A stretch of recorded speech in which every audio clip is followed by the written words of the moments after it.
Director అన్నప్పుడు అన్ని మోయాలి కదా సార్. డైరెక్టర్ అన్నప్పుడు మరి ప్రమోషన్ చేయాలి కదా సార్, చేస్తారు కదా కంపల్సరీ. 20 ఇచ్చారండి, 2-3 ఇంటర్వ్యూలు ఇచ్చారు.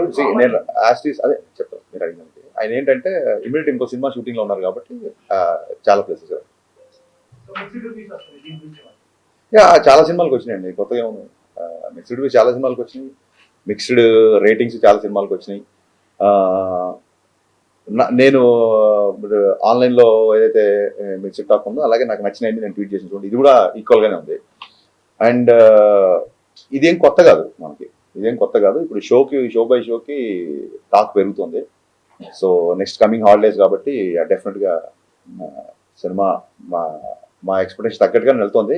మా ఎక్స్పెక్టేషన్స్ దాటాలని కూడా కోరుకుంటున్నాం.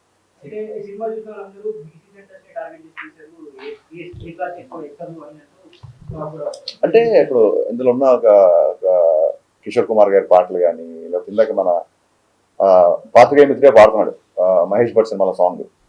సో ఒక ఈస్థెటిక్స్ 90s బ్యాక్డ్రాప్ లో పాటలది ఒక సినిమాటిక్ లిబర్టీ తీసుకున్నా సరే, సినిమా మొత్తం మీరు చూసి ఉంటారు కాబట్టి జిక్కి క్యారెక్టర్ లంగావణిలోనే ఉంటుంది. So families A class, B class, C class అందరూ చూస్తున్నారు. బేసిక్గా నాకు కొంచెం మాస్ సినిమా కాబట్టి మీరు అన్నట్టు కంపారిటివ్లీ ఏ క్లాస్ కంపేర్ చేస్తే బీసీ సెంటర్లో కొంచెం రెస్పాన్స్ ఎక్కువ ఉంటుంది.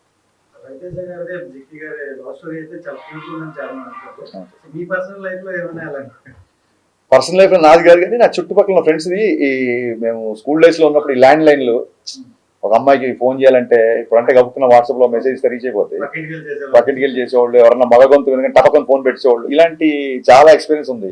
సో అందుకే ఆ ఫోన్ డెడ్ అయ్యి సీన్ ఉంటుంది ఒకటి. వీళ్ళిద్దరు ఆయన ఫోన్ వంక ఇద్దరు రొమాన్స్ చేసుకుంటా ఫాదర్ వచ్చి ఎవరితో మాడుతున్నాం అమ్మా అంటే అది అక్కతో మాడుతున్నా అంటే ఫోన్ డెడ్ అయ్యి అది రియల్ లైఫ్ లో జరిగిన ఇన్సిడెంట్. మా ఫ్రెండ్ ఉన్న అమ్మాయి ఫోన్ లో మాట్లాడేసుకున్నారు, ఫోన్ డెడ్ అంటే తెలియదు ఊరికే, అంటే వాళ్ళ ఇంటికి వెళ్ళి ఆ అబ్బాయి కూర్చుంటే ఈ అమ్మాయి ఫోన్ లో మాట్లాడితే కొంత మాడుతుంది. రియల్ లైఫ్ ఇన్సిడెంట్ ఇది. So based on true incidents అనలేం కానీ అలా జరిగింది.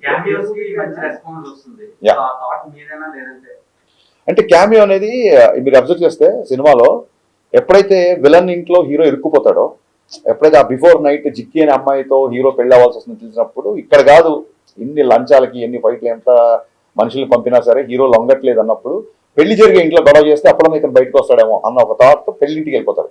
కానీ జప్తు చేసిన డబ్బంతా వదిలేసి హీరో వెళ్ళలేని పరిస్థితి. సో అక్కడ ఇంకొక ఐటీ ఆఫీసర్ రావాలి, కథ డిమాండ్ చేసింది అక్కడ ఇంకో క్యారెక్టర్. ఊరికే స్టార్ తో క్యామియో చేయించాలని కాదు, కథ డిమాండ్ చేసింది. డిమాండ్ చేసినప్పుడు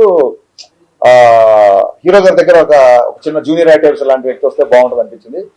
సో సినిమా బిఫోర్ ఎందుకు చెప్పలేదంటే సస్పెన్స్ వెళ్ళిపోతుందని చెప్పలేదు. ఇప్పుడు మీడియా ముఖంగా సిద్ధు జొన్నలగడ్డ గారికి మనస్ఫూర్తిగా థ్యాంక్స్ చెప్తున్నా. థియేటర్లో సిద్ధు ఎంటర్ అవగానే సినిమా నెక్స్ట్ లెవెల్కి వెళ్ళింది అంటున్నారు. అండ్ ఆ ఇంగ్లీష్ డైలాగ్, లెంత్ డైలాగ్ ఉంది కదా, లాంగ్ డైలాగ్, ఆ డైలాగ్ సిద్ధు చెప్పాడు, అది స్క్రిప్ట్ లో లేదు. ఆ డైలాగ్ అప్పటికప్పుడు సిద్ధు చెప్పాడు. సో అమేజింగ్ అంటే సినిమాలో తన కంట్రిబ్యూషన్ కి విపరీతమైన రెస్పాన్స్ వస్తుంది. ఆ డోర్ పగిలి సిద్ధు ఎంటర్ అవగానే థియేటర్ లో ఒక ఎరప్ట్ వచ్చిందని చెప్తున్నారు డిస్ట్రిబ్యూటర్లు అందరూ. So Siddhu, thank you my star boy, thank you so much for your wonderful and impactful campaign.